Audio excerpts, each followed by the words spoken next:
Here we are, standing under the bright lights, and everything comes crumbling down.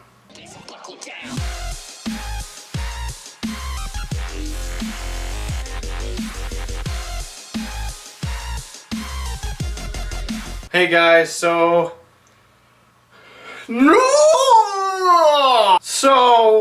I'll try and not spoil it, but so True Detective happened and fudge. The only positive note about this entire episode, I would have to say, in terms of the whole story arc, is that there were Jewish bouncers.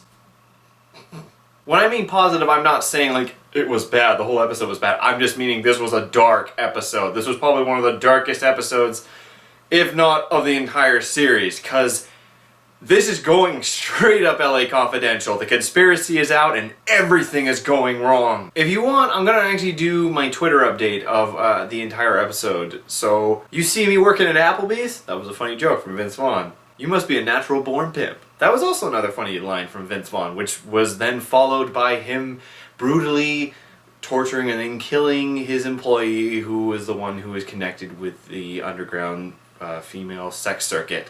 And that has blown up far more than I could have imagined. And one thing that was interesting about the whole aspect of that was the missing girl who they saved in the end didn't want to be saved. She wasn't even one that was actually filtering out information. It was this girl who was the one who was the victim of that execution box that Rachel McAdams found 2 episodes ago. Now you just sit on my carpet. That was also another line from Vince Vaughn in that scene. And then followed by, no!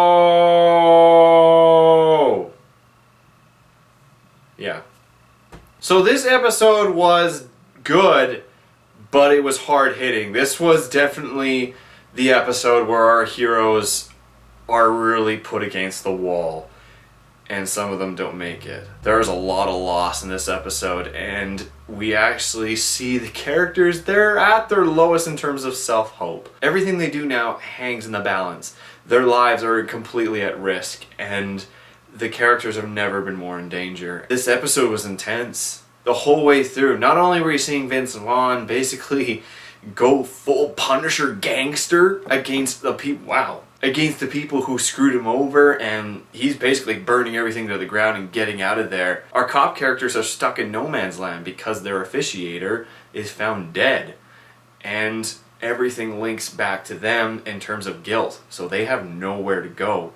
And the episode basically just ends with a spiral. Like, they're just spinning the drain because there's nowhere else to go. There's some intense shootouts. There's a really dramatic scene that ends with a no! Holy crap, that was intense. Okay, you know what, I'll probably say it at the end of the review, so stick to the end. But then we got to know more about Rachel McAdams and this man who had molested her, and he was part of her father's congregation, and her father just realized, wow, you know, I tried to do this because my father was such a jackass, and in the end, I basically destroyed the lives of my family by doing so. And Rachel McAdams is kind of like, well, you did, but at the same time you didn't, because this is just what you chose. It's not what these people chose. If there was one really kind of awkward thing I'd have to say that happened in this episode was Colin Farrell and Rachel McAdams doing it. The whole scene really played out really long. And I really mean really. And the whole time I'm like, are you actually gonna do it? Why are you gonna do it? I can understand that they're at the point where they're just like, well,